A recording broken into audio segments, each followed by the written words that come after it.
staff, no, from Bayanao Central School, headed by Mrs. Buludo, atong pakpakan. Pag-usap ang Bayanao School of Fisheries, headed usap kang ilang school administrator, Mrs. Lolita Dagi, o usap ang Mount Carmel High School, teaching staff, teaching force, upat sa mga ilang mga estudyante.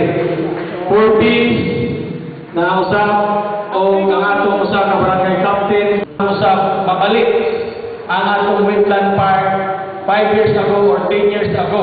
Kadi ang wetland park atong ikapasigan kung number 1 usap na tourist spot sa dili lang sa Misamis Occidental kundi tingali halos-halos sa whole Philippines.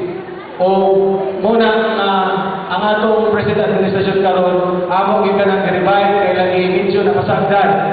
So karon muna na amo kay suportahan kay lagi kana nga training program makatabang kay na dako ilabi na gayon sa pagpabalik sa atong mga natural resources, sa atong mga gipanginambong nga isda.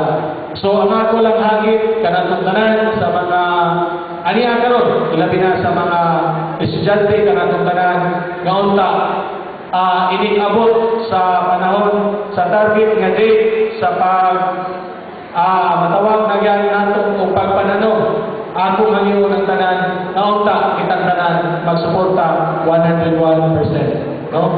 So inana ng tingali, once again, good morning o God bless ka na ng tanan. Thank you.